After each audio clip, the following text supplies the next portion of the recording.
Hello everyone, this is part 74 of What If Naruto Had Two Bloodlines, and I hope you guys enjoy this video and to like, to subscribe, to share, and check out the playlist, to see more comment down below. Now let's start the intro. They call me a god. They call me a god. They call me a god. Join my membership, the perks are great. It's in the description. Be sure to like and subscribe, it gives me more motivation. Enjoy. Lightning Country. So, where is he? Sugetsu asked after roughing up a cloud shinobi. I told you already, I have no intention of telling the likes of you, no matter what you do to me. He responded. Oh, then maybe we should take things up a notch, Sugetsu stated, flashing a toothy grin. Before he could act on this threat, Sasuke stepped forward, saying, "A fearful heart can be exploited." Sugetsu was commanded to back off. The Cloud Nin wondered what horrible things may be in store for him next. He watched Sasuke carefully. Without realizing it, he was fixated on Sasuke's right eye. His Sharingan changed form, and, before he knew, the Cloud Nin was having an out-of-body experience. The likes he would never forget as long as he lived. With the information about the eight-tailed host gathered, Sasuke and his team, Hawk, as they were now called, set out for Unreikyo. At Unreikyo, a figure emerged from the dark inner workings of the mountains. He wore the same outfit that most cloud shinobi tended to wear on his brown frame, with a scarf around his en and swords on his back. Even though he was wearing dark sunglasses, he complained about the sunlight as soon as he stepped out. Out in the sun, he was surprised to find a few people he didn't know. "Are you the host of the eight-tailed beast?" the dark-haired guy in the black and red cloak asked. "That didn't sound right. I think you should show a little more respect and say, Mr. Kid," he responded. "That isn't important because I'll be taking you in," he came back. "Ha, I'd like to see you try. Let's go," the guy ordered. "Sugetsu, you go right, Juugo, you take the left, Karen, stay back." The others did as they were told. The big orange-haired guy went left, the light-haired guy went right, and the guy that was barking orders was coming from the front. As they approached, cautiously at first, the Eight Tails host didn't stress over it. The entire time, he kept his stance with his arms crossed, open to the world, so to speak. A bit miffed that they weren't being taken seriously, Sugetsu attacked first. He launched at the larger opponent, his sword in hand, and swung with a great deal of power behind his attack. As the earth rumbled and parted and dirt and dust clouded the area, Juugo commented, "Weren't we told not to K him?" "Don't worry, I can still feel his chakra," Karen cleared up. As the dust dissipated, it could be seen that Sugetsu and their target was locked in a struggle. "Even so," he remarked, "I was busy when you guys showed up." "That's not cool. The only one who gets to interrupt me is me, Kirby." "What?" Sugetsu questioned. "Get out of my way, stupid, or I'll punch you stupid," Kirby claimed, before spinning Sugetsu's sword from him. From here, Juugo took over. His cursed body transformed. His entire left arm resembled a double-bladed scythe and he attacked. Coming in from the left, he slashed but hit nothing but air. His target had shifted to his right but he pursued. He would try again, only to be blocked this time. "That bastard," Sugetsu exclaimed. "He's using my weapon." Juugo continued to try and force his way through B's defense, but it was matched. Then, suddenly, the blade was shifted, allowing Juugo's attack through.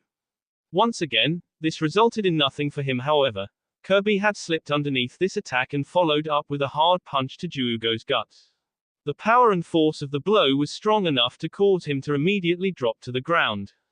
Standing tall in victory, Kirby proudly proclaimed, "I've got energy to spare and sparkling charm. The big bad bee, you weaklings can't harm. Rockin' the beat and you brats. Oh yeah." Team Hawk had no idea what he was spouting, but, to their dismay, he continued, "Even before the battle gets heated, you'll be the ones defeated." "My turn," Sasuke coolly, yet impatiently, interrupted.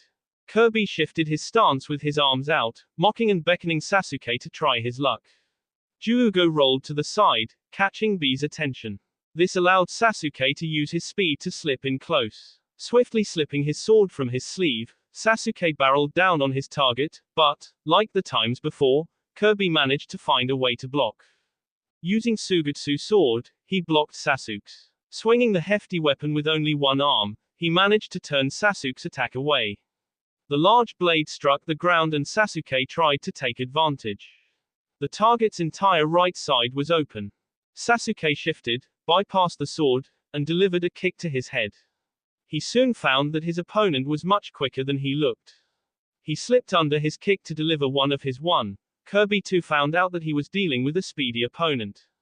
Sasuke had ducked under B's kick but was shocked to see the blade coming right at him. Sasuke had to act quickly but there wasn't much time to react. On impulse, he dropped to the ground, watching the blade fly right over him. Although he avoided being SD in half, Sasuke wasn't in the clear just yet. Kirby flipped the sword over and drove it directly at the downed Sasuke. Sasuke! Karen called out as dirt and dust filled the air from the attack. Was he done in? Sugetsu questioned. He and Juugo could only wonder what was happening in the annoying veil.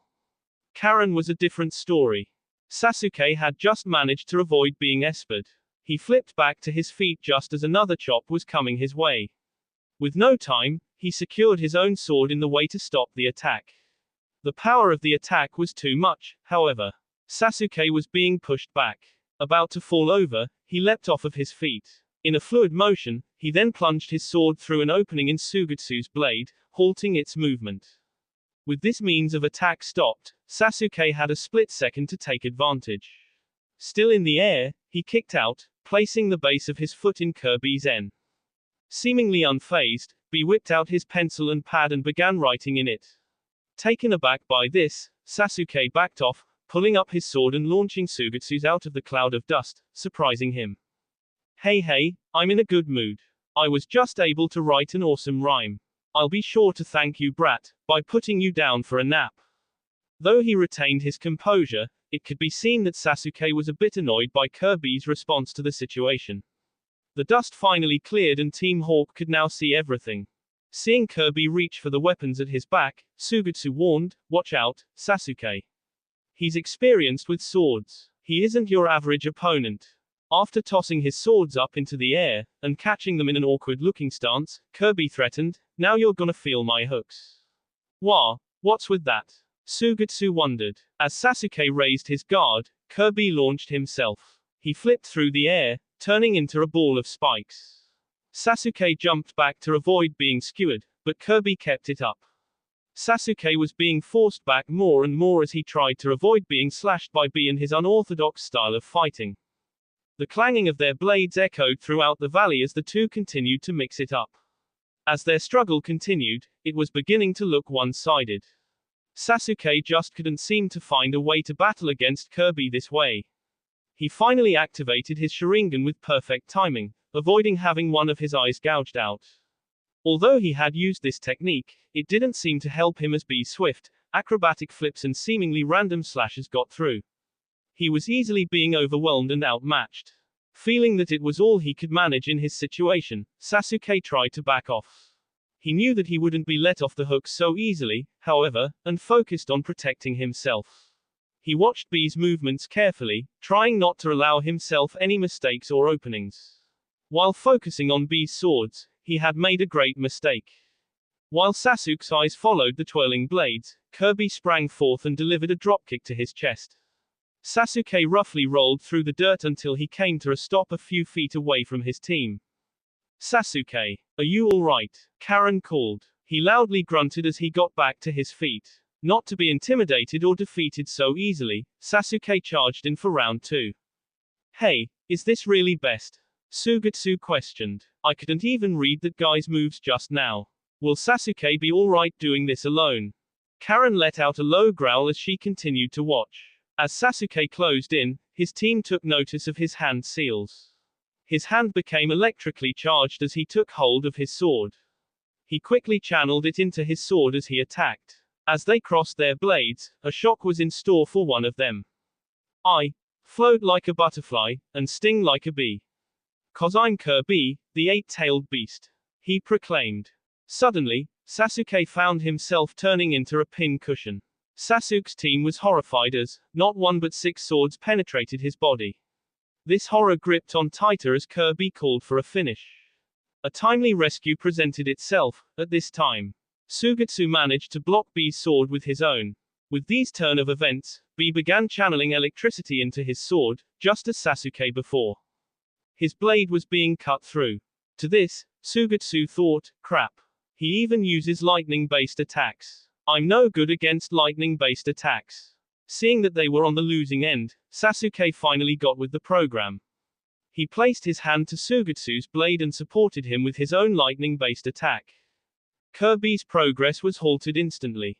Before he could try and come up with another method, Juugo attacked from behind.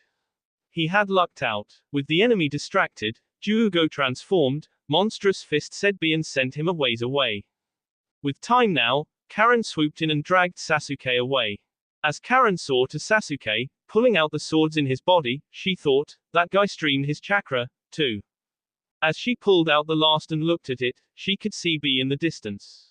He looked at his broken blade and shrugged it off. She had to hurry before he tried to finish what he had started. Rolling up her sleeve, she said, hurry up and bite me, Sasuke. As he sunk his teeth into her adding a new mark to her body, Karen held back as she let out an erotic yelp. Almost immediately, Sasuke's wounds, the cuts on his arms and cheek and his punctured skin, began to heal. Once done, he thanked her for her help. Seeing that their leader was back on his feet, Sugetsu suggested, let's all three go at him this time, Sasuke. He's already shown that he's insanely strong, so we shouldn't concern ourselves with not killing him. If we're going to come out of this one alive, we might just have to go all out. Taking it all in, Kirby realized what had happened so far. He had determined that Sasuke had saved himself from a fatal blow by redirecting his electricity through his body and that Karen could heal others by allowing them to suck her chakra. Who are you anyway, you idiots? Kirby sung. This is terrible, Sugetsu remarked. Please tell me that this clown isn't really the guy we're after. It's the right guy, Sasuke assured. Overhearing him, Kirby asked, you've been looking for me. Why? Who are you, huh? You don't need to know, Sasuke replied, copping an attitude. Or, man, what a hassle, Sugetsu complained. Why couldn't it have been someone else that didn't do all those weird poses and raps? What's even more annoying is that this guy is freaking strong. It's also we can get our hands on his power. If you don't like it, then you're free to leave, Sasuke bluntly stated. With a sour look on his face, Sugetsu thought, isn't that your goal, not ours? I want to find out the deal with these beasts everyone and Akatsuki is after, Sasuke claimed. Akatsuki. Kirby picked up on. Either way, we'll be the ones using them. Get that into your heads. This seemed to revitalize his team. This was especially impressive to Karen. He's so cool. I knew it. He isn't the type to be someone's pawn. With a bit of an attitude of his own, Sugetsu said, fine. Let's just shut this guy up already, I'm tired of his routine. Kirby came back, it's not a routine. They're stylish rhymes, idiot. Oh yeah. He really pisses me off. Karen weakly growled. Let's get this over with, Sasuke demanded. With this, the next round commenced. B showed more of his acrobatic skills as he flipped his way over to his opponents. Juugo was the first he had reached. With his monstrously transformed fist, Juugo tried to, once more, pound the target into the ground with all he had. He was effortlessly tossed aside. Sugetsu was next. B simply flipped over his swinging blade. Sasuke tried next. As B was landing, Sasuke kicked him in his shoulder. Once again, B shrugged it off and went on the offensive. Sasuke managed to keep the short distance between them until Juugo returned, threatening to hammer B into the ground this time.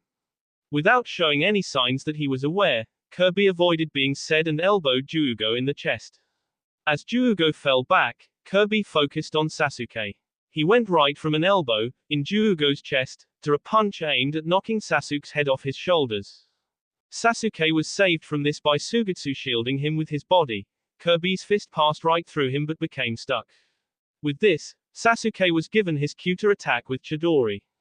He did so, successfully this time. As the shock overwhelmed him, Kirby dropped to his knee. Sasuke quickly got Sugetsu out of harm's way as both he and Sugetsu avoided being hammered into the ground. Unlike Kirby, or so they thought. Standing alone in the crater he had made, Juugo wondered where the target had disappeared to. What he didn't know was that B had managed to slip away. Peeking at him from behind a large rock formation, B planned, "They're all a pain in the ass for being so weak. Gonna go home and drink, yeah. Done playing, 'cause these guys stink, yeah." Just as he was about to be on his way, Kirby noticed the young woman of his pesky company suddenly point in his direction. Finding out that she was a sensor type, he felt that it just wasn't his day. He then found it strange that Sasuke was sitting in Juugo's enlarged palm. He soon found out why as he was launched in his direction. Seeing him flying right at him, Kirby proclaimed, "All right. Here comes number 8. We." As Sasuke quickly approached, he began to get a sinking feeling. It was one that he was sinking in a great lake of an ominous presence. He shortly realized why this was as Kirby's body began to be enveloped in strangely familiar-looking chakra. As it bubbled up and took form around B, Sasuke knew that he was in deep trouble. Unfortunately, there was no way for him to change course or even stop. B launched himself at Sasuke, aiming to hit him with a clothesline. Timing it perfectly, Sasuke managed to slip by Kirby's attack, just barely, by twisting and turning and rotating his body to flip over. Seeing this, Kirby became more excited as he thought, "Hey, not since my brother has anyone avoided this attack." Not sweating the small stuff, Kirby continued on his path. This time, his target was the rest of Sasuke's meddlesome team.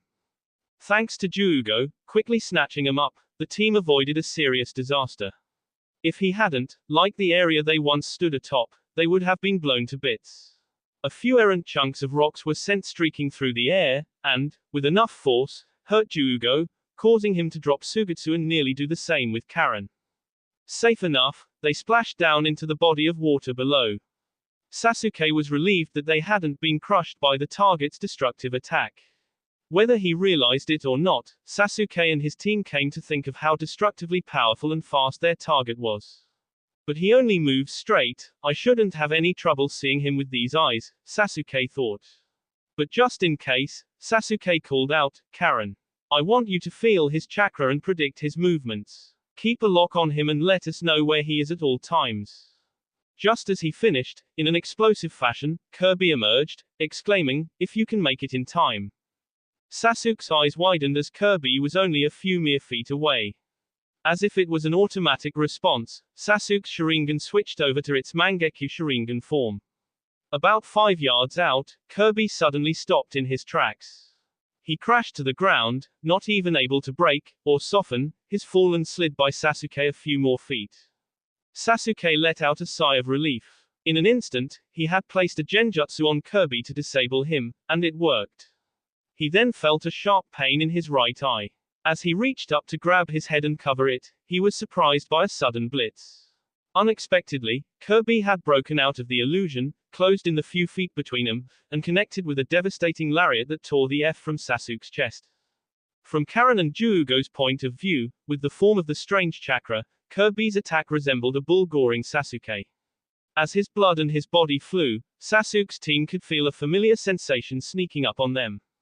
The horror and terror that Sasuke had been defeated and that they would be next quickly sunk in. This feeling began to latch on as B proudly wailed, "We." Juugo shook it off and rushed to Sasuke's aid. He and Karen found that the skin on his and chest had been destroyed. To make up for it and help him recover, this time, Juugo took responsibility. Determined not to lose him, he began melding his own F and chakra onto Sasuke's body. While they were doing this, B furthered his transformation and increased his power, claiming, "In order to break a genjutsu, you need a partner to disturb the chakra to snap you out of it. My partner just so happens to be the beast within. Genjutsu won't work on a host who can control their tailed beast." He then went on, "Your illusions and dreams, I shatter. Now, it's time to cut the chatter. Single-horned, in my true form, you'll abhor my power. Before the 8-tailed beast, you'll all cower." The entire time, Karen had watched as Kirby's chakra tails increased and turned into 8 tentacles. His size also began to rapidly increase. Before she knew it, there was a colossal monster, resembling a strange mix between a bull and octopus, stood before her and her team. Is this amount of chakra even possible? Karen shivered. As she turned back, she was shocked to see Juugo in a more miniaturized form than she had gotten used to. This didn't help to reassure her that things would be alright for her and her team. Gonna bully you long, with my long horns. This can't be possible. Karen stuttered. She looked to notice Sasuke's eyes open. She then said, we gotta get out of here, Sasuke. Hurry and get up. Sasuke sat up, wincing as he did. He noticed Juugo's new form who said, I can't let you you're all I have left to remember Kimimaro. Karen tried to get him to pick up the pace so that they could get away before it was too late. They were cutting it close. Kirby was now going into an attack. There was nothing that they could do. Suddenly, an explosion of water distracted the colossal beast. The wall of water turned out to be Suigetsu, mounting a distractive rescue attempt. This was the team's chance to retreat while he held the enemy back. As they tried to get away, Kirby wouldn't allow it. He began gathering a dark energy before him. As he focused it into a single blast, the massive wall of water was blown away. With it now raining lake water, Team Hawk found Suigetsu floating towards them, not moving. Karen cursed their luck. Suigetsu was out of commission, Juugo was too puny to do anything, and Sasuke looked to be exhausted and nearly out of it himself. It looked as though there was no hope for them. Seeing how concerned for everyone in their situation Karen was, Sasuke retreated back to all the times his misfit, ragtag team had saved him. Although he had assembled them with no other purpose than the one he had recently accomplished, they had been growing on him. They even reminded him of his former team. At times, Juugo was calm and collected, much like Sasuke's former sensei. Karen could be annoying at times with how she would be all over him and fighting with Suigetsu.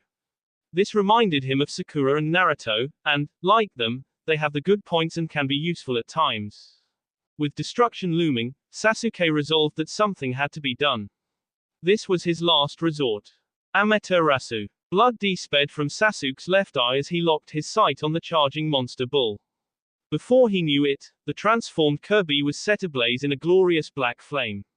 As they thrashed about, trying to extinguish the inextinguishable flames of Amaterasu, Juugo grabbed Suigetsu so that they could make a much-needed retreat. Sasuke suddenly stopped as the pain in his eye finally got to him. Sensing danger, Karen grabbed him and Juugo by their collars and tossed them out of harm's way. This shook Sasuke to the point that his awareness arose. Seeing why Karen had done this, Sasuke acted. With his Chidori spear, Sasuke cut the falling tentacle that was about to crush his teammate, saving her life. Saved for the moment, Karen rose to thank her savior but was blindsided by another tentacle. The dark flame spread from this tentacle onto Karen. Rapidly, it began to engulf her, scorching her skin and slowly cooking her alive.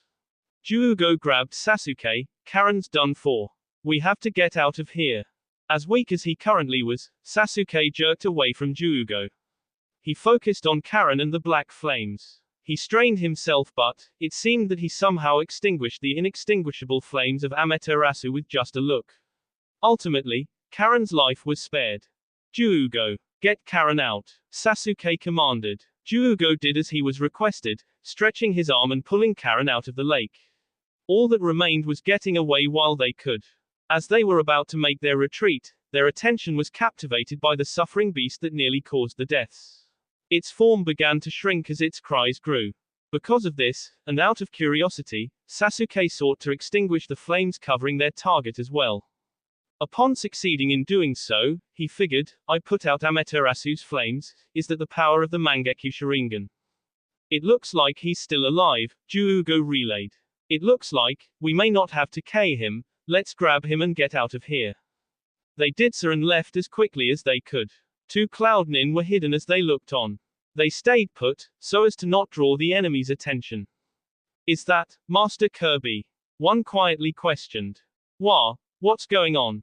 Isn't that the Akatsuki, the ones who took Yugito? Did they really defeat Master Kirby? Looking through a pair of binoculars, the other confirmed that it was indeed Kirby being wrapped in an Akatsuki cloak. He then discovered the symbol on the back of Sasuke's shirt, the Uchiha crest. No time to stand around chatting, we'd better tell Lord Raikage. His brother was just abducted. There's no way the Lord Raikage will let this slide. Should we rescue him? They're Akatsuki, and they just took down Master Kirby. There's no way that we stand a chance. It's best we report it and allow the Lord Raikage to decide on what we do. Leaf Village. Everyone had their jobs. The twins, Naruto and Yuki, were called away from their job of further deciphering Jiraiya's message. They were personally called to the Hokage's office. There, they would find out just what the reason for this was. As they entered the office, they were surprised to find the old frog, Fukusaku. With the autopsy and interrogation set to take some time, he decided to make a proposal. Seeing how restless and impatient Naruto seemed to get to the bottom of this mystery, Fukusaku spoke up. If ya need something ta distract ya there a while, I got something there ya. And, what is that? Naruto raised an inquiring eyebrow. At first, Jiraiya boy was just supposed ta investigate and gather information, but things got out of hand. I can tell Thatacha loved Jiraiya boy very much, that's why I'm willing ta put my faith in ya just as he had. Naruto was hanging on his every word as he continued. At that moment, I'll assume Thatacha can't beat pain right now, but I'll see ta it Thatacha can, so, come with me. I'll train ya in the sage arts at Myobokuzen, just like Lil Jiraiya. With no words, just a serious look on his face, Naruto nodded to go along. Yuki even volunteered to tag along. With allowance from the Hokage, it was confirmed. The two would get the chance to try their luck at sage arts. Naruto sent his sister to begin packing.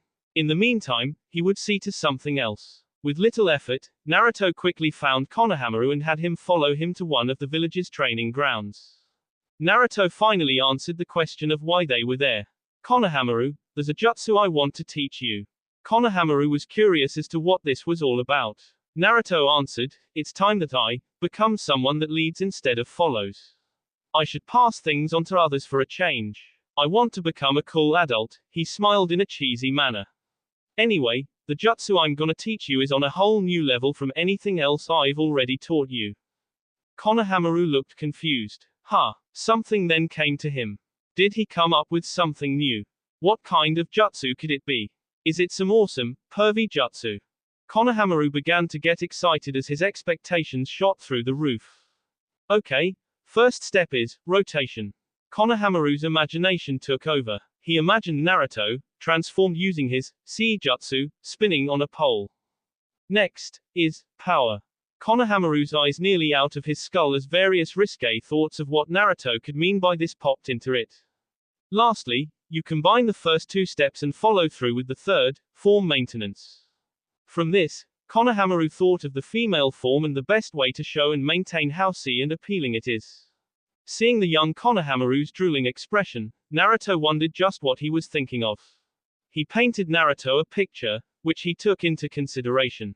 Naruto then cleared up the little misunderstanding. Even though it wasn't what he originally expected, Konohamaru was just as interested to begin his training session with his master, Naruto. Hours later Naruto returned. After gathering some of their things, the Uzumaki twins met their new master at the main gate. They all wished each other luck and would keep in contact. Alright, let's get going. Naruto exclaimed. Yuki pumped her fist in agreement. As the two began to walk off, they suddenly stopped and turned to ask, which way is it? Fukusaku informed them, it would take a month to reach it on foot. It's also called the Mountain of Wandering. If ya don't know the secret route, it's impossible to find. I don't think we have any time to spare, much less a month, Naruto stated, sounding dejected. Don't worry, y'ave both made a pact with toads. We'll be there before ya know it. Before another word could be spoken, they disappeared in a cloud of smoke. Reverse summoning, Tsunade clarified. As they walked back into the village, the dragon sisters talked amongst themselves. Shouldn't we have asked Naruto about that? Ryuri questioned. No, it may have just been a coincidence. There's no way to be sure about it for now, so let's just.